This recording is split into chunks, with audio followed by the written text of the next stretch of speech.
Hello, my name is Brad Perkins. I'm the producer of Juneau Live Studio, and this is the first in a series of blogs that is going to be leading up to our Showrunner Camp. Our first annual one will be this the last week in June, starting June 26th, ending on June 30th. And I'm going to take a few minutes here and tell you about what the camp is. And then we're going to do a little tour around the studio before we take the studio apart until the week of the camp. So this is for those who, you can read about it on our website. The website is showrunnercamp.org, and there's also, you can find these blogs will be on our YouTube channel. The YouTube channel for the studio is Juneau Live. It's on YouTube, just type in Juneau Live, and there's a channel in there that'll be Showrunner Camp if you want to find the blogs and see all the things. And there's a lot of programming on there. You can see the kind of things we do in the studio. So the camp, so we got a grant from the Youth Activities Board from the CBJ to do this camp, and so this will be our first year doing it, and hopefully I believe we'll probably get a grant to do it twice next year, hopefully in the fall for the fall break for the school, and also in the spring break in spring.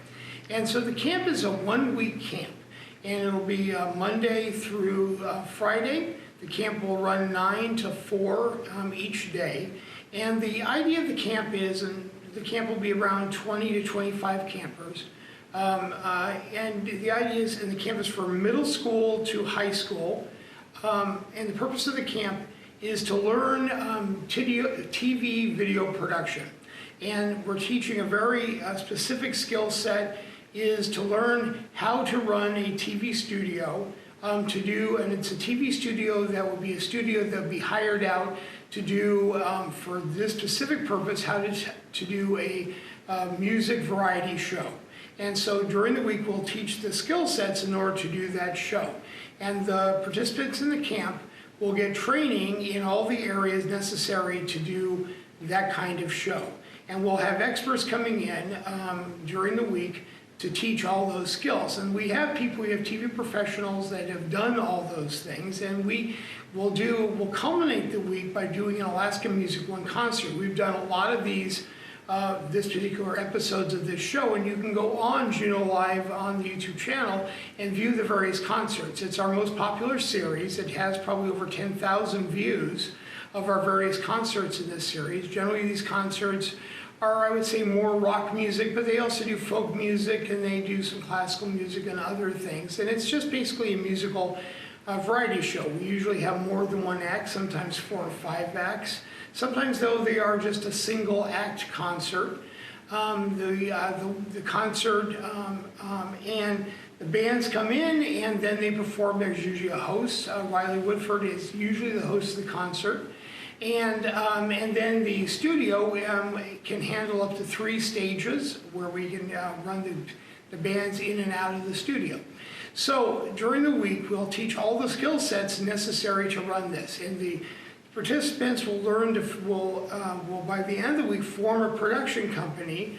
And they, by Friday night when the concert occurs, which will be 7:30 Friday night, they will run the concert with no help from any of the regular staff that normally runs it. Some of the staff will be here, but we will hands off, stand back, and let the participants run the concert.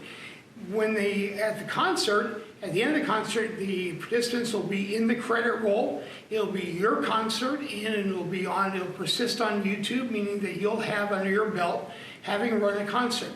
During the week, the participants will be assigned the production roles in the concert according to what you're interested in doing and where we see people doing things, so that all the positions in the production company will be filled. And that includes the showrunner. That's the person who actually runs the thing. It's a little bit of a perversion of what the true showrunner is, and we'll teach more about that. But there'll be a producer, the director or directors, there'll be a sound engineer, there'll be running the sound, stage manager, which will be the person on and off, there'll be camera operators, as well as the camera floor manager. There'll be hair, makeup, and wardrobe. There'll be the green room operator back in the back. There'll be the house manager that has to manage the house. There'll be a live studio audience here. They'll have to be managed by the house manager, and then there'll be grips, and there'll be the entire production company, and then we'll use the 20 to 25 participants in the camp will fill all those production roles. During the week, however, everyone will learn to do all those roles in there, so you will learn how to run all those roles in that production company. What you won't learn, though, is you're not going to learn all the other aspects of TV production, including post and pre. This is a live studio broadcast. So you'll learn all the skills necessary to do this type of work in doing this broadcasting there. Oh, also craft service and catering, which are two different things in there. During the week, the participants will learn craft service, though, and catering. They'll feed themselves by cooking their own food downstairs in our commercial kitchen. So it'll be a fun camp, and like I said, you'll get to learn from TV professionals. We have professional camera operators and professional sound engineers and professional directors. We have 2 different directors in the studio that work in the studio, and we've already got the bands lined up who are eager to participate in the show.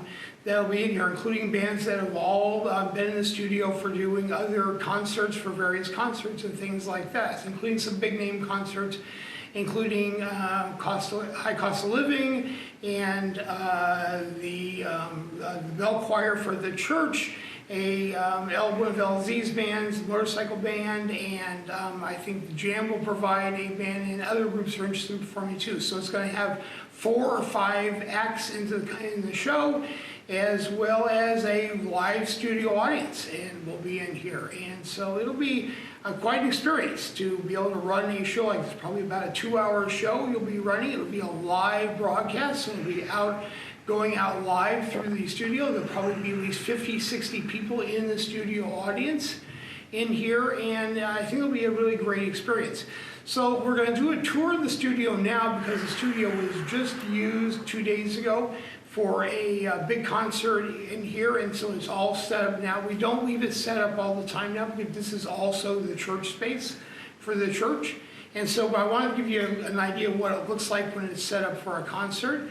So we're going to do a walk around right now. Behind the camera is David Raybach, who is one of the camera persons for the church, and so we're going to do a little walk around. We're using it as a handheld camera, one of our cameras today, which we don't normally do. So David's not that experienced in doing it, neither am I, so we're going to maybe a little jostly. We normally use all these cameras as studio cameras on dollies and cranes and things like that. So let's take a little walk around so you can see some of the equipment in the studio. This is I would say, a pretty much state-of-the-art studio. We have 5 floor cameras. One of them is a crane, and then we have 6 cameras mounted around the studio.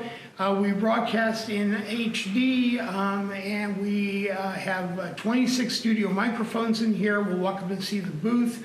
It's about a $60,000 studio. It is really the only public access television studio in town that actually runs all the time in town, and it is open for people to book and use. And if you are a participant in the camp, you are free to book the studio and use it even after you leave. So we would encourage you to do that. So we'll take a look. David's going to kind of stay stationary for this part over here. So over in this part over here, the space of the studio, it turned out when COVID hit, we built the studio. It turned out that the studio is about the size of a small market television studio, and which means it is 60 feet long by 30 feet wide, and we can move everything in here. I mean, so this can all be lifted up, taken out, we can rearrange the floor. It's got, and so we've done that. We've had things like the Pinewood Derby in here. We just take all this stuff out, lift it out, we can run cables and everything in here. We do that for various shows in here. So we have a lot of music equipment in here for musical groups. They can bring their own, or they can use, we've got drum kits, amplifiers, and you can see some of the studio microphones we have in here. We have it's also a studio. We have full 8-track recording capability in here, boom microphones, and we don't use concert microphones. We use these kind of microphones, which are studio microphones, large diaphragm microphones. And we have miles of cabling. We have snakes that run up from the booth that come down here to sub snakes, and so you learn how to use all those kind of things And that's the boom over here. Let's walk over here. So we have a crane, also called a jib. So we have a camera that floats up here that does that. We have here's one of the floor cameras over there. And so we have cameras that can be raised and lowered depending on the use of the show. We also have a steady cam that can be operated by an operator that walks around, so you can float the camera around. These are another of the floor cameras on dollies. And over here you can see another of the floor cameras. All these run very long umbilical cords. And then, let's see, I'm going to cross this way and we're going to head up to the booth if David can follow me up there. So, oh, and you're now seeing a lot of the lights in the studio. We have 24 LED studio lights in the studio. It's actually a little shy of what the studio should have, but it's a fair amount of lighting in the studio. You'll learn how to do studio lighting. Oh, you'll also learn how to do makeup from the pastor who happens to have a degree in theatrical arts from Cal Berkeley. So this is the booth up here. And the booth should not be in the studio. Someday we'll remedy that. And the booth up here has, we have a 48 channel mixing board up here, as well as then we have stations through here. We have down at that end of the studio is the director's chair, which has 3 screens to do the video mixing, and then through here we have social media. We have various controls of the output of the mixing, of the video mixing. We combine the audio and the video down here and then send it all out. So you learn how to use all the controls to mix together a live TV broadcast. So I think that's it for the tour of the studio. David's going to pan around and show you what it looks like from up here with all the lights and stuff on, so you can see what the studio looks like from up here. I think it's a unique camp. When we've done our research looking around to see who else runs camps like this, we found one other camp run like this that's in southern Connecticut at a public access television station. Otherwise, we haven't seen too many people doing it. Again, the website is showrunnercamp.org, and we'll have the sign-ups, so should be active in a week or so in May, and sign up. We'll have a waiting list for those who don't make it in this time, and hopefully we'll see you this time or we'll see you another time. So, thank you.